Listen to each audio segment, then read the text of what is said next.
Chapter 4. The Space Between. Clara didn't mean to avoid Evan, but avoidance had a sneaky way of becoming routine. She stopped taking the trash out in the evenings, timed her laundry runs for when she knew he was at work, pretended not to hear his footsteps in the hallway, and when they did cross paths, once, briefly, in the mailroom, she offered a quick smile and a rushed excuse about errands that didn't exist.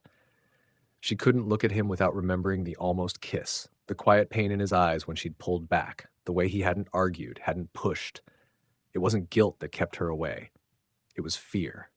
Fear of needing someone again, of choosing softness and losing herself in it. Again, she hadn't fought her way out of one man just to dissolve into another. One morning, she found herself halfway through an online rental application before she even realized what she was doing.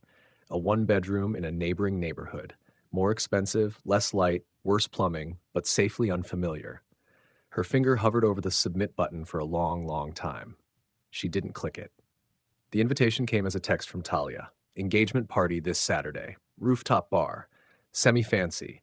You're coming. No excuses. Exo Talia had been her best friend since college. The first person she'd called after leaving David. The one who helped her box up a decade of memories in silence and drive it away. Clara owed her a lot. Still, the idea of going to a party, smiling for pictures, pretending to be light and free, it made her stomach twist. She didn't want to go alone. The message she sent Evan was short and impulsive. Any chance you own a blazer? His response came 10 minutes later. I'll find one. He showed up at her door wearing dark slacks, a gray shirt, and a navy blazer that was slightly too big in the shoulders, like it had been borrowed from a brother or dug out of a dusty closet. Still, he looked good, quietly magnetic in the way Evan always was, unpolished but solid. You sure about this? He asked as they rode the elevator down. No, Clara said, but you make it feel less impossible. The rooftop bar sparkled with fairy lights and soft jazz. Talia was glowing in a wine-colored dress, champagne flute in hand, and squealed when she saw Clara. Took you long enough, Clara smiled tightly. You look amazing. And you brought a date, Talia grinned, turning to Evan. You must be the neighbor. Evan offered a polite nod, ever the introvert in public settings. Nice to meet you. As the night wore on, Clara relaxed a little. There was laughter and music, and the rare joy of watching someone you love being loved well. For a while, she let herself float on the edges of it, grounded by Evan's quiet presence at her side, until she saw him. David. He was standing near the bar, laughing with someone she didn't recognize. He looked good. Of course he did. Hair artfully tousled, sleeves rolled just enough to show the watch she'd bought him 3 anniversaries ago. Clara's body went cold, her chest constricted. She turned, willing herself toward the exit, but her legs felt leaden. Evan noticed. What is it? She didn't answer. David saw her. Their eyes met. He smiled. Clara's breath hitched. Come on, Evan murmured, gently touching her elbow. Let's go. But she was rooted. Memories were loud. Clara, Evan said again, this time firmer. Look at me. She did. His eyes were steady, not pushing, just there. Like a lighthouse in a storm, she didn't know she was still inside. I've got you, he said simply. She nodded, and they left. Back at the apartment, Clara peeled off her heels in the hallway. Her hands were shaking. I'm sorry, she said. I thought I could handle it. You did, Evan said softly. No, She stopped. The walls of her apartment felt suddenly too close, too full of memories and emotion she hadn't wanted to feel. You didn't sign up for this. Evan walked to the kitchen, filled 2 glasses of water, handed her one. I didn't sign up for anything. I showed up. That's different.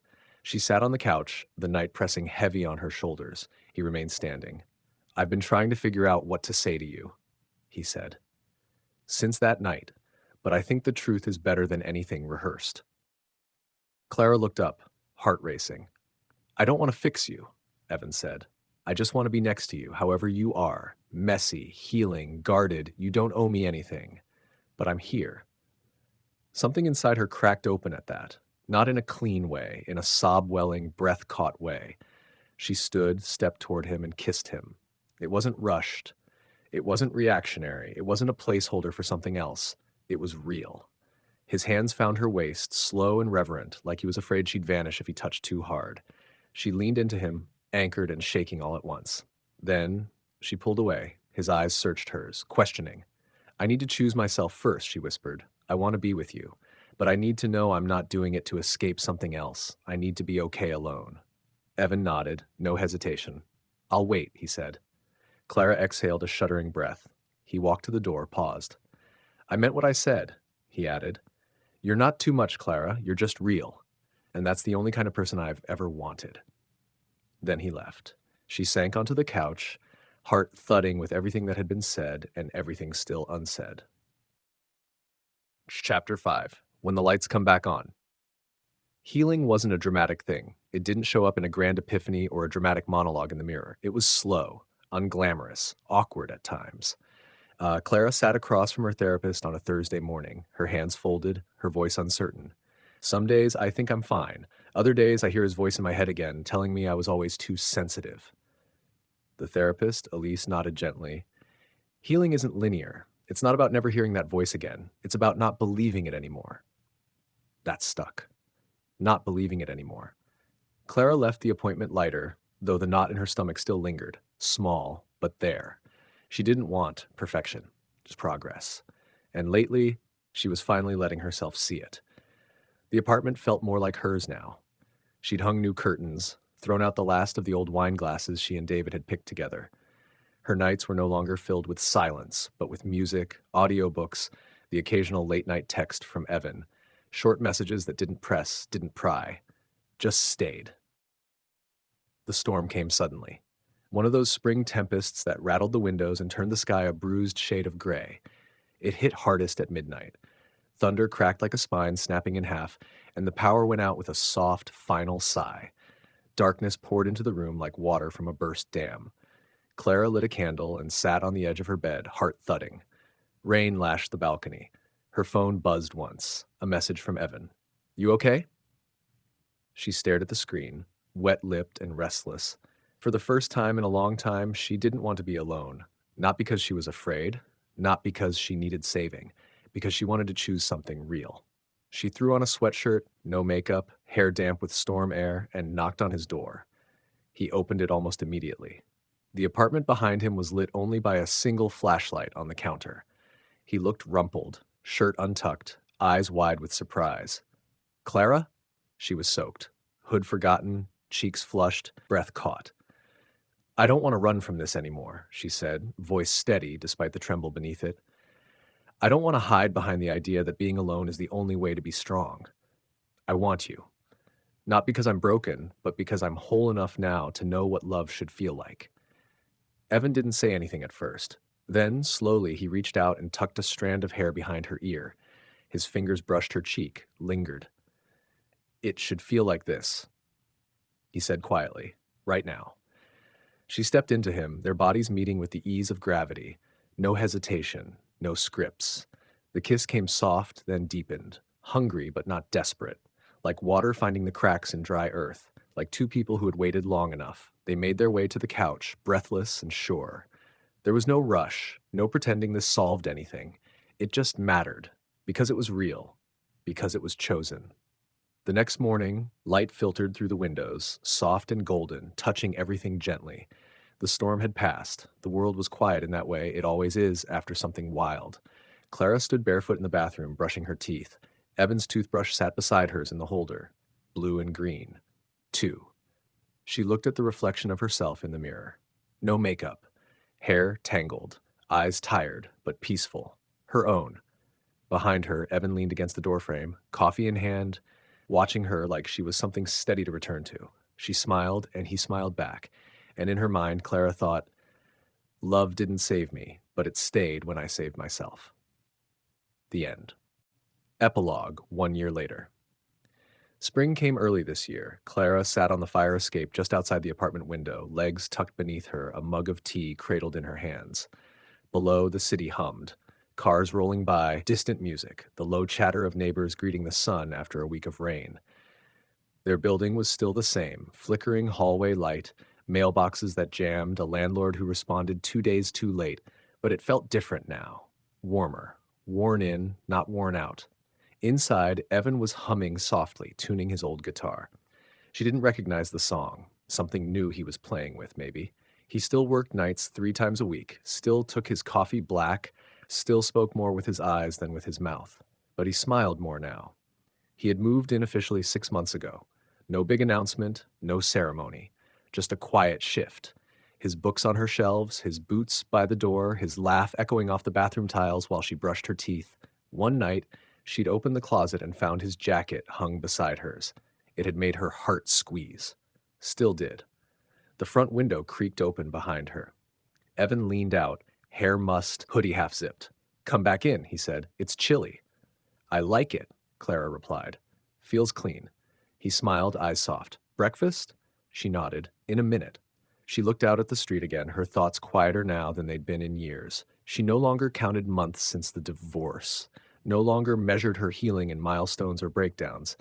Some days were still hard, some memories still stung, but she didn't flinch from them anymore.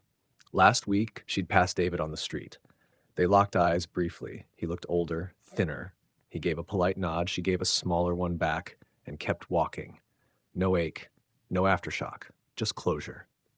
Later that morning, Clara wandered into the bathroom, towel-wrapped and barefoot. Evan was brushing his teeth. 2 toothbrushes stood side by side in the ceramic cup, still blue and green.